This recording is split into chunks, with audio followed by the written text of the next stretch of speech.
네, 오늘 보실 말씀은 레위기 23장 26절에서 32절까지의 말씀입니다. 레위기 23장 26절에서 32절까지의 말씀 우리 함께 교독하시고 32절은 한 목소리로 봉독하도록 하겠습니다. 레위기 23장 26절에서 32절까지의 말씀 제가 가지고 있는 성경 구약 183페이지에 있습니다. 레위기 23장 26절에서 32절 함께 교독하겠습니다. 여호와께서 모세에게 말씀하여 이르시되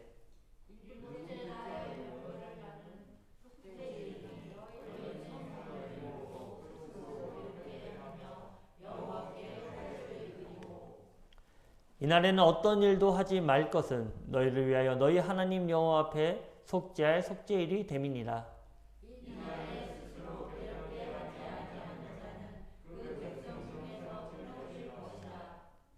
이날에 누구든지 어떤 일이라도 하는 자는 내가 그의 백성 중에서 멸절시키리니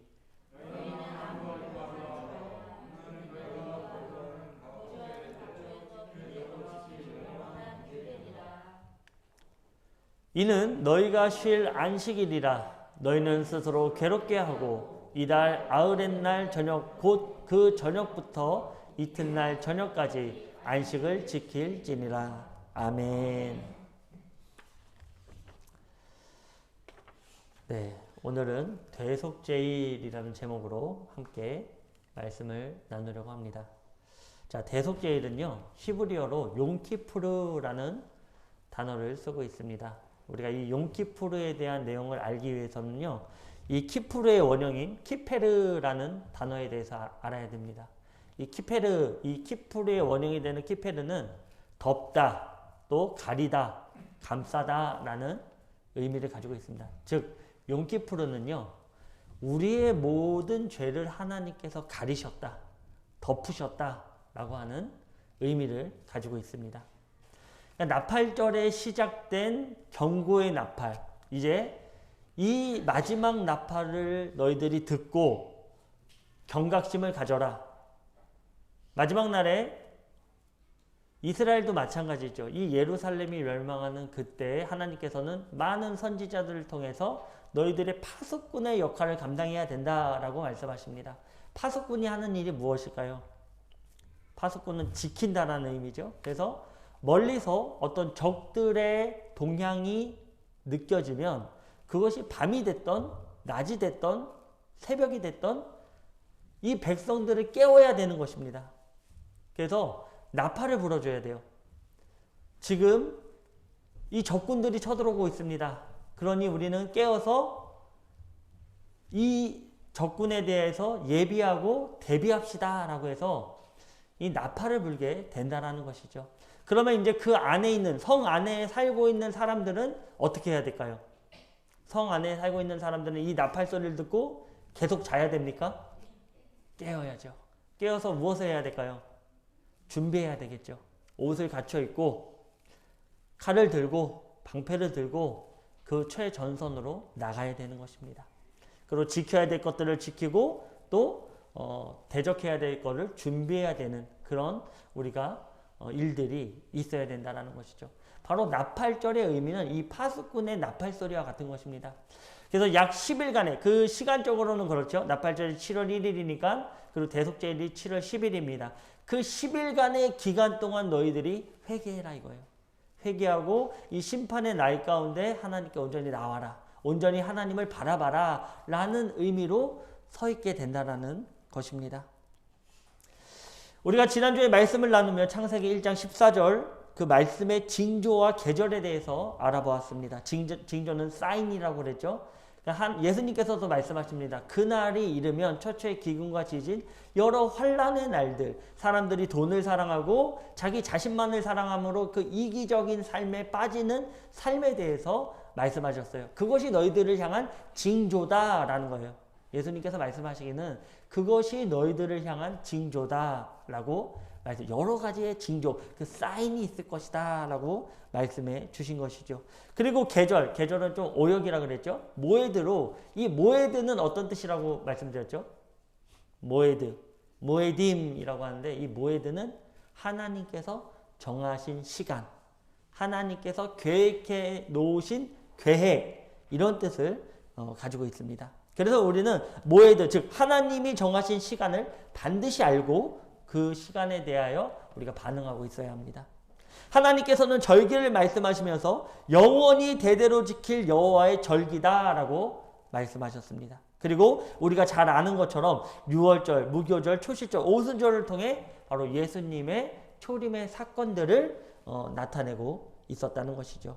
분명히 이 절기는 그냥 지키는 사건이 아닌 이 세상을 구원하시기 위한 하나님의 정하신 계획이라는 것을 우리는 반드시 알아야 될 것입니다. 그렇다면 우리가 7대 절기 말씀드렸죠? 7대 절기.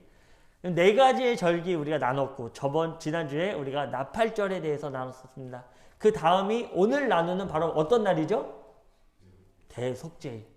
대속제일이 이 가을 절기에 또 속해 있는 절기입니다. 이 모든 사건들은 봄절기부터 여름절기는 예수님의 어떤 사건이었죠? 예수님이 이 땅에 처음으로 오신 사건들. 그죠? 6월절. 다들 기억나시죠? 예. 6월절의 어린 양으로서 또 무교절을 통해 완전한 죄사함, 그리고 초실절의 부활의 첫 열매로서 하나님께 나아가셨고, 그리고 40일 이후에 몇 날이 못 되어 너희들이 성령을 받을 것이다. 그 오순절에 정확히 초실절을 기준으로 한 50일째 되는 그날에 성령님의 그 역사를 나타냈습니다. 즉 예수님과 이 절기 그리고 구속하심과 이 추수에 대한 내용이 이 절기 가운데 반드시 녹아져 있다라는 것입니다. 그리고 이 나팔절, 대속제일, 초막절은 예수님과 연관되어서 바로 예수님께서 다시 오시는 사건, 그 사건에 대한 모에딤으로 하나님께서 그 정하신 계획, 정하신 시간을 우리에게 알려주셨다라는 거예요. 굉장히 중요한 의미가 이 가운데 있다라는 것입니다. 마태복음 25장 14절에서 19절입니다. 또 어떤 사람이 타국에 갈 때 그 종들을 불러 자기 소유를 맡긴 것 같으니 각각 그 재능대로 한 사람에게는 금 5달란트를, 한 사람에게는 2달란트를, 한 사람에게는 1달란트를 주고 떠났더니 5달란트 받은 자는 바로 가서 그것으로 장사하여 또 5달란트를 남기고 2달란트 받은 자도 그같이 하여 또 2달란트를 남겼으되 1달란트 받은 자는 가서 땅을 파고 그 주인의 돈을 감추어 두었더니 오랜 후에 그 종들의 주인이 돌아와 그들과 결산할세. 아멘. 지금 이 달란트의 비유는 어떤 비유일까요? 결국 지금 왕이 먼 타국으로 가면서 이 종들에게 무엇을 맡겼죠? 달란트를 맡긴 거예요. 그러니까 이것은 수량을 바라보는 것이 아닙니다.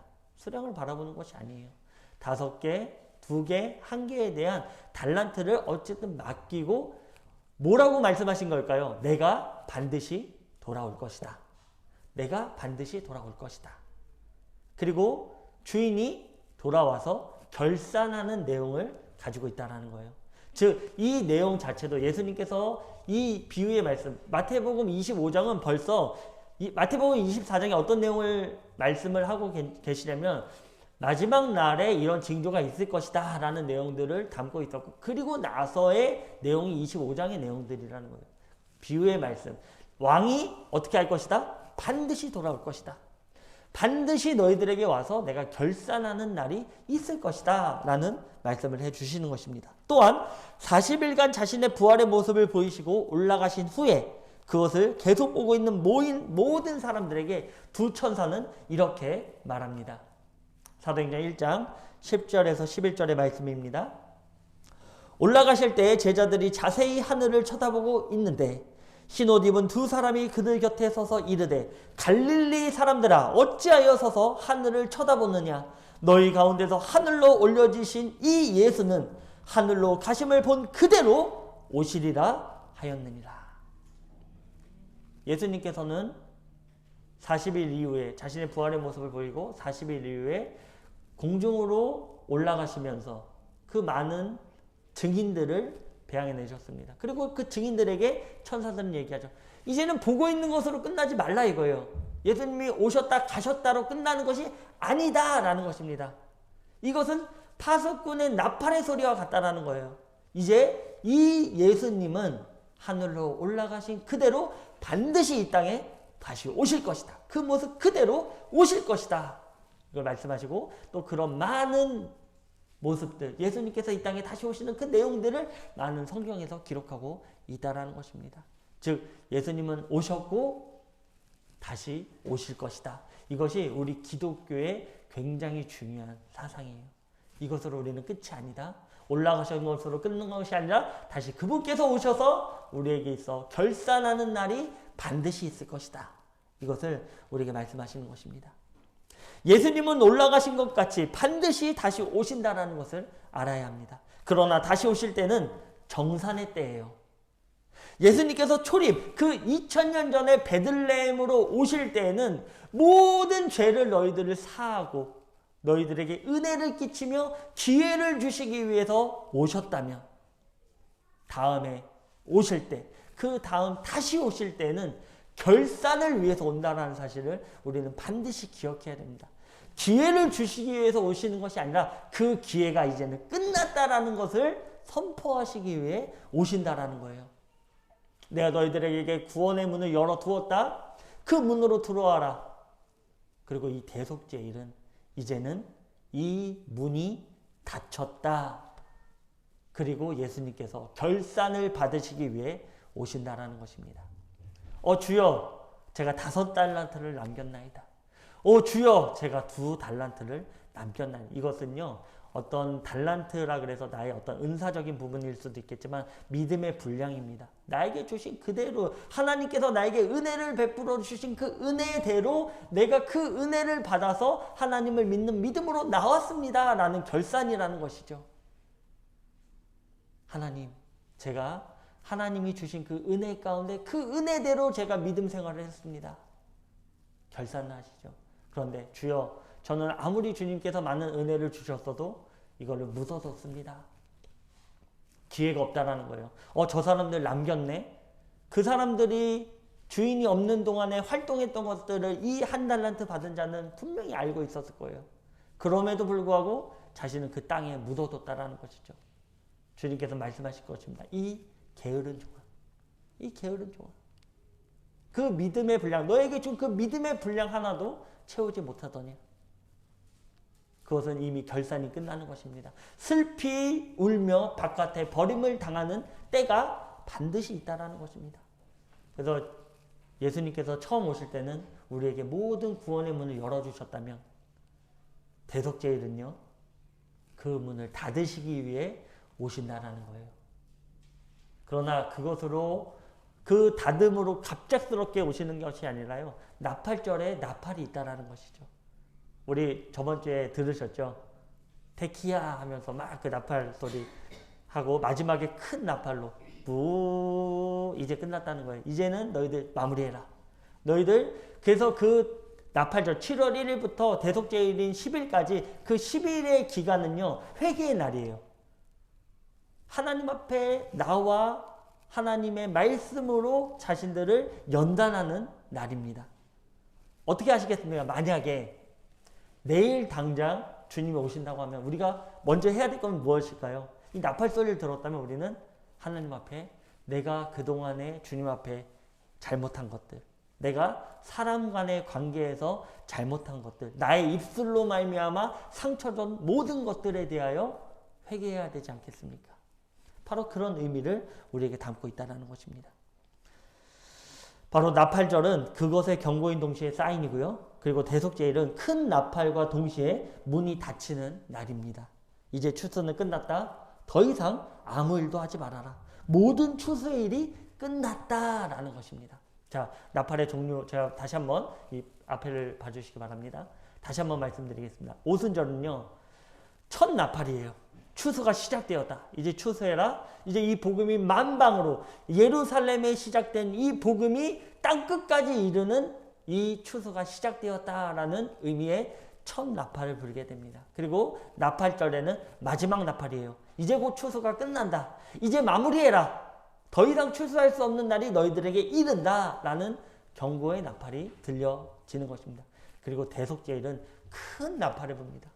이제는 추수가 끝났다. 문이 닫혔다. 더 이상 추수할 것이 없다라는 것입니다.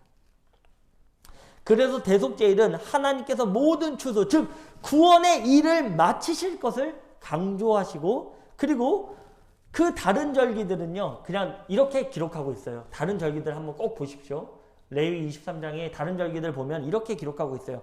어떤 노동도 하지 말아라 라고 말씀하셔요. 이 절기 때에는 너희들 어떤 노동도 하지 말아라 라고 얘기합니다. 그런데요 대속제일은 다릅니다. 대속제일은요 똑같이 너희들 그 어떤 일도 하지 말아라 라고 하시면서 더 강조해 주세요. 어떤 일이든지 하는 자는 내가 백성 중에서 멸절시켜 버리겠다라고 더하십니다. 그래서 대속제일은요 안식일 중에 안식일이라 라고 얘기해요. 일반 안식일이 아니라 완전한 안식일이다.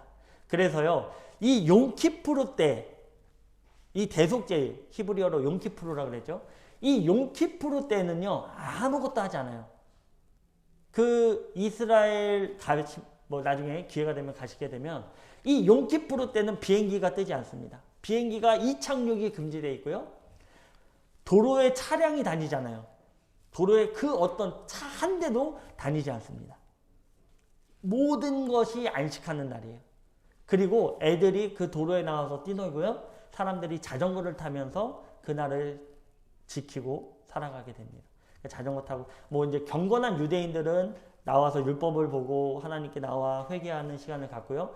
그렇지 못한 사람들도 많이 있습니다. 이스라엘 안에는. 그런 사람들은 이제 축제의 날로 그냥 자전거 타면서 로드하는 날로 그렇게 아무 일도 하지 않아요. 모든 일이 멈추는 시간. 그래서 예전에 이스라엘이 로마 시대 때 멸망하게 되는 결정적인 그런 계기들이 바로 이 용키푸르의 날에 쳐들어왔다라는 거예요. 아, 유대인은 용키푸르에 아무것도 하지 않는구나. 대속제일 날에는 이들이 안식일 중에 안식일이라서 이들이 싸우는 것조차 하지 않구나. 그거를 간파하고 와서 그들을 다 멸절하는, 아무것도 하지 않았어요. 이스라엘 백성들은 용키푸르 때 당장 자신들의 앞에 칼날이 드리워졌는데도 불구하고 아무 일도 하지 않았습니다. 결국 멸망하고 말았죠. 결국 멸망하고 말았습니다. 그리고 우리가 근대에 이르러서도 용키푸르 전쟁이라는 전쟁이 있었어요. 중동 전쟁이었어요. 용키푸르 전쟁이라고 합니다. 똑같이 그것을 활용한 것이죠. 나중에 기회 되시면 한번 유튜브를 통해 용키푸르 전쟁을 한번 보시면 그 의미를 잘 알 수 있을 것입니다. 그래서 이날은 안식일 중에 안식일이에요. 아무것도 하지 않습니다.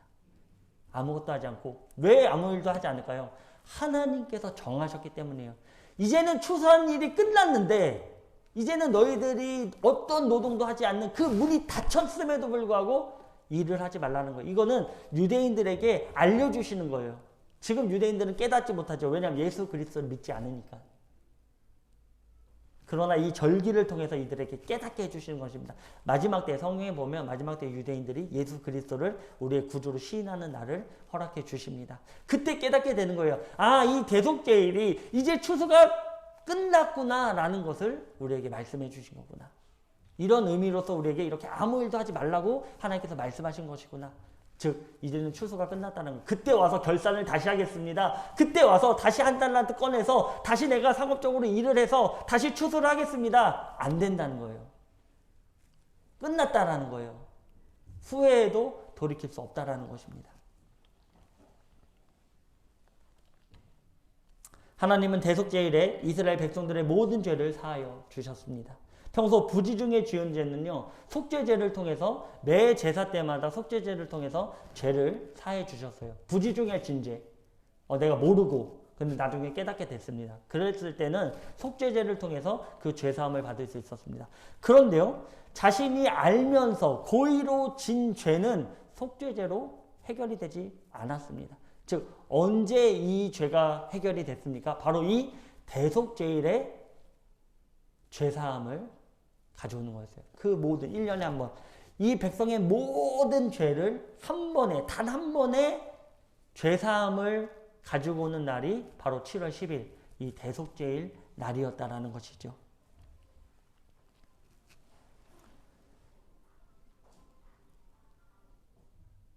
네, 그렇다면 대속제일의 제의는 어떻게 이루어졌을까요? 다 같이 레위기 16장의 말씀을 함께 보면서 잠깐 이 제의에 대해서 좀 나눠보려고 합니다.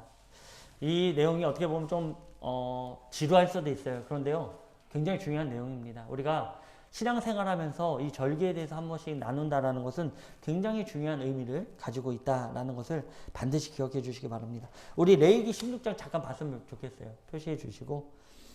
네, 6절부터 우리가 보면서 어떤 제의식을 했나 한번 가볍게 훑어보도록 하겠습니다. 6절입니다. 아론은 자기를 위한 속죄제의 수송아지를 들이되 자기와 집안을 위하여 속죄하고 또 그 두 염소를 가지고 회막문 여호와 앞에 두고 두 염소를 위하여 제비를 뽑되 한 제비는 여호와를 위하고 한 제비는 아사셀을 위하여 할지며 아론은 여호와를 위하여 제비 뽑은 염소를 속죄제로 드리고 아사셀을 위하여 제비 뽑은 염소는 산채로 여호와 앞에 두었다가 그것으로 속죄하고 아사셀을 위하여 광야로 보낼지니라. 자, 이 레위기 16장은요, 대속제일의 제의식에 대하여 말씀하고 있는 것입니다. 그래서 먼저는 대제사장이 하나님 앞에 나가야 돼요. 대제사장 아론에 대한 내용을 담고 있는 것이죠. 너도 인간인지라 우리 인간은 모두 죄인입니다. 죄를 가지고 있어요. 그렇기 때문에 대제사장으로 하나님께서 세우셨지만 그럼에도 불구하고 이 대제사장도 하나님 앞에 죄사함이 있어야 된다는 거예요. 그런데요, 이 대제사장은요, 양이나 염소로 되지 않습니다. 무엇으로 하죠? 소로예요, 소로. 더 큰 희생의 제물이 소로서 드려지는. 그래서 너를 위해서, 대제사장인 너와 너의 가족을 위해서는 소를 잡으라 이거예요. 소를 잡아서 너로 인해서 그 속죄제를 하고, 너의 죄를 먼저 하나님 앞에 아뢰고, 그러니까 어떻게 보면 이 목회자들이 더 하나님 앞에 정결하게 나가야 되고, 이 목회자들 역시도 부족한 인간들이라는 것을 아주 자세히 나타내고 있는 것입니다. 그리고 나서 염소 2마리를 준비해라 이거예요. 염소 1마리는 바로 하나님께 드리는 염소로서, 또 1마리는 아사셀을 위하여라고 얘기하고 있습니다. 그래서 1마리는 지금 백성에 대한 모든 죄를 그 염소에게 전가시켜 희생제를 드리게 되고요. 또 아사셀을 위한 염소는요, 광야로 내보내서 그 아주 험악한 지형에 1마리를 끌고 갑니다. 모든 죄를 그 염소에게 전가시킨 다음에요, 정해진 한 사람이 이 염소를 끌어다가 광야 아주 위험한 협곡에다 두고 옵니다. 그러면 이 염소가 어떻게 될까요? 광야에서 협곡에 떨어져서 죽게 되겠죠.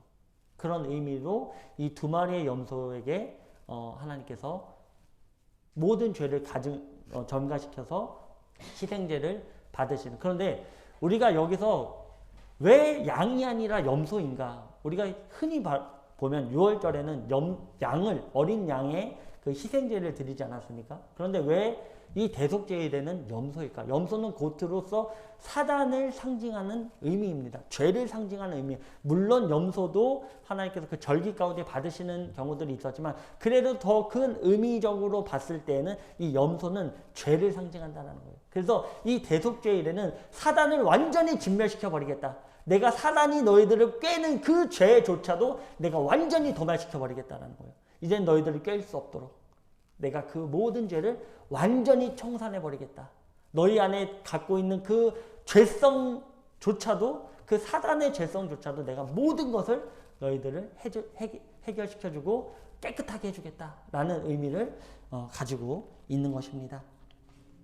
그래서 이 자기를 위해서 소를 잡고요, 그 백성들을 위해서 아사셀의 염소와 하나님께 드리는 염소 그 2마리, 1마리는 희생제로서 하나님께 드리고 1마리는 광야로 보내서 그 협곡에서 죽게 만드는 그런 제의식을 했다라는 것입니다. 11절입니다. 아론은 자기를 위한 속죄제의 수송아지를 드리되 자기와 집안을 위하여 속죄하고 자기를 위한 그 속죄제의 수송아지를 잡고 향로를 가져다가 여호와 앞 제단 위에서 피운 불을 그것에 채우고 또 곱게 간 향기로운 향을 2손에 채워가지고 휘장 안에 들어가서 여호와 앞에서 분향하여 향연으로 증거계 위 속죄소를 가리게 할지니 그리하면 그가 죽지 아니할 것이며 그는 또 수송아지의 피를 가져다가 손가락으로 속죄소 동쪽에 뿌리고 또 손가락으로 그 피를 속죄소 앞에 7번 뿌릴 것이며 또 백성을 위하여 속죄제 염소를 잡아 그 피를 가지고 휘장 안에 들어가서 그 수송아지 피와 행함같이 그 피로 행하여 속죄소 위에 속죄소 앞에 뿌릴지니.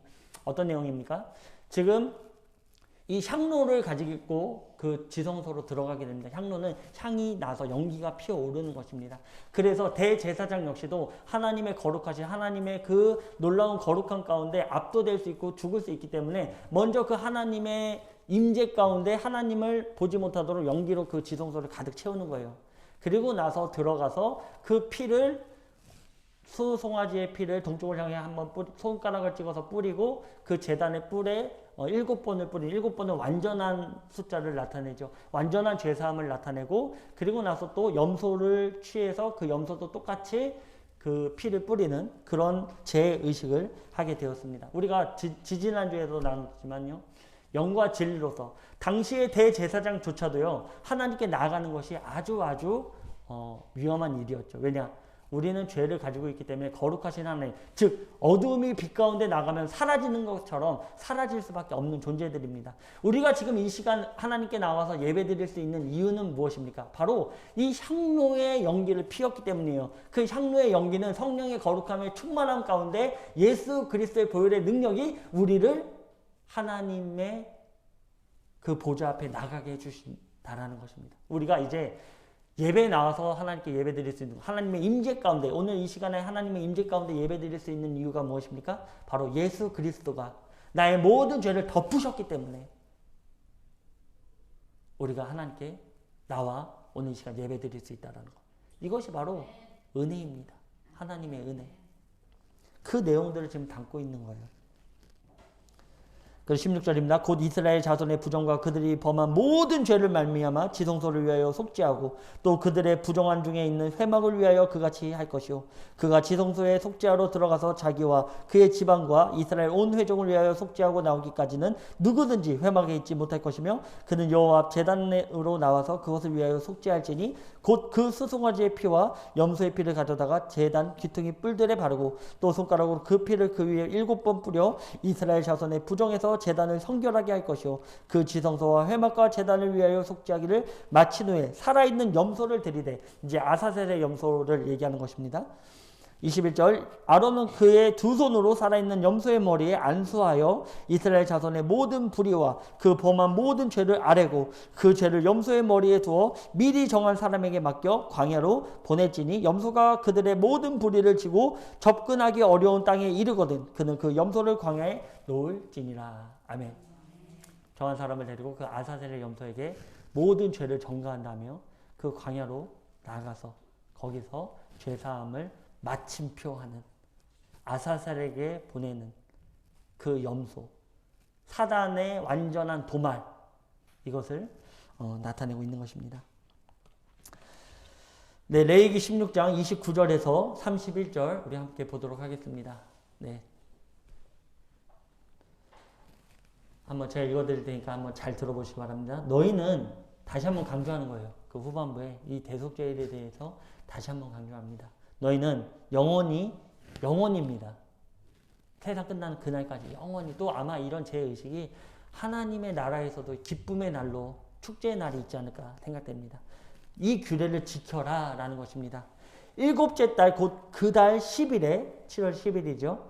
너희는 스스로 괴롭게 하여 스스로 괴롭게 한다는 금식을 나타내고 있습니다. 그래서 지금 현재 유대인들은요. 이 대속제일에 24시간을 금식하는 게 아니라요. 25시간을 금식해요. 혹시 1, 2분 차이로 그것을 어길까봐 그 정도로 이 대속제일이 굉장히 엄중하게 지켜져야 된다는 것입니다. 그래서 시작하기 전 30분, 시작하고 나서 끝날 때 이후 30분, 그래서 25시간을 온전히 물도 마시지 않고 금식합니다. 금식하면서 하나님께 정결하게 나의 모든 세상적인 것을 비우고 하나님께 서겠습니다 라는 의미. 즉 스스로 괴롭게 하고 아무 일도 하지 말되 본토인이든지 너희 중에 거류하는 거류민이든지, 본토인은 유대인을 나타내고 거류민은 누굴까요? 이방인을 나타내겠죠. 그러니까 하나님을 믿는 모든 백성들은 이날을 기억하고 있어라 라는 의미를 가지고 있어요. 본토인이든지 너희 중에 거류하는 거류민이든지 그리하라. 이 날에 너희를 위하여 속죄하여 너희를 정결하게 하리니 너희의 모든 죄에서 너희가 여호와 앞에 정결하리라. 이는 너희에게 안식일 중에 안식일인 즉 너희는 스스로 괴롭게 할지니 영원히 지킬 규례라. 아멘. 안식일 중에 안식일입니다. 이날은 이제 추수가 끝났다. 너희들 안식하는 날이다. 이제는 더 이상 죄의 종로로 타지 않아도 된다. 죄의 종로로 타면 이 세상에 얽매여서 일하지 않아도 된다. 이 세상의 재물을 따라가지 않아도 된다. 하나님이 주신 놀라운 은혜로 솟아나는 샘물 가운데 날마다 영생하는, 날마다 솟아오르는 그 샘물로 만족하는 그날이 너에게 올 것이다. 그래서 우리가 이제 다음 주에 나눌 이 초막절은 일주일간 지키게 됩니다. 이제는 너희들 먹고 마시고 쉬어라, 놀아라, 즐겨라 라는 절기가 남아 있습니다. 대속제일은 바로 예수님께서 직접 죄 없는 제사장과 제물이 되어주셔서 우리의 모든 죄를 덮어주신 사건을 기록하고 있고, 그분께서 다시 오셔서 결산하고 모든 죄악을 도말시키고 더 이상의 결산이 없는 마지막 결산을 나타내고 있다라는 것이죠. 하지만 유월절은 어린 양의 희생이라면 대속제일은 염소로 죄의 완전한 심판을 선포하시는 날입니다. 그러기에 이날은 반드시 나팔의 경고가 있을 것입니다. 나팔의 경고는 사인이에요. 우리가 어저께 혹시 뉴스 오늘 보셨습니까? 새벽에 일어난 사건들.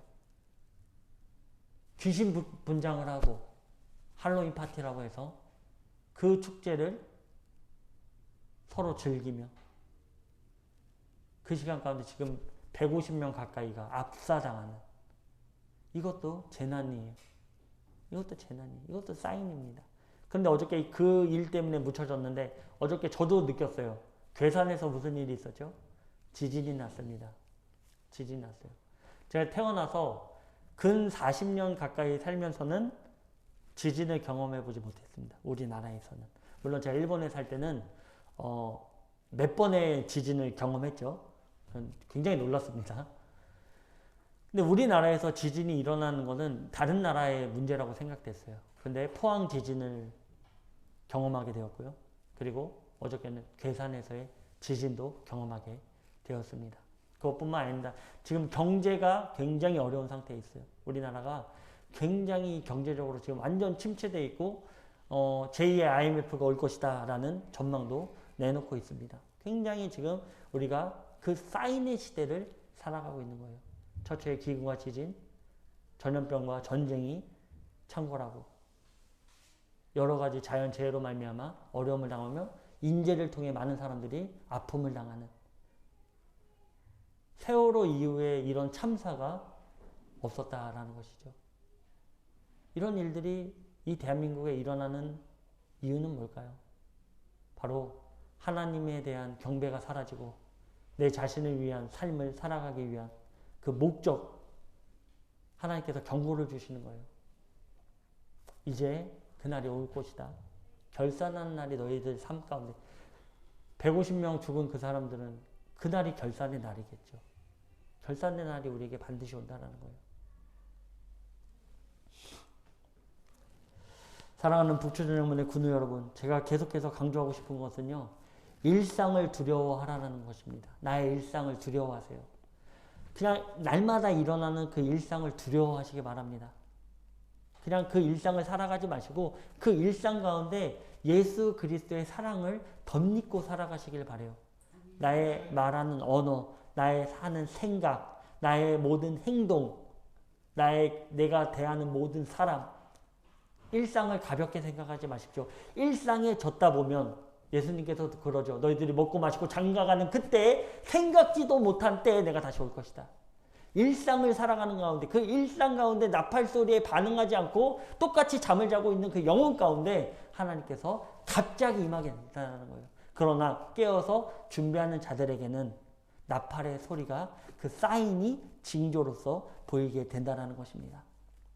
이것을 기억하시고 그 일상 가운데 하나님을 붙잡으시고 그분의 우리의 삶을 그분께 맡겨드리며 어렵고 힘들 때일수록 나와 내 이웃을 위하여 기도하고 그들을 위해 봉사하는 저와 우리 모든 군우님들 되시길 주님의 이름으로 축원드립니다.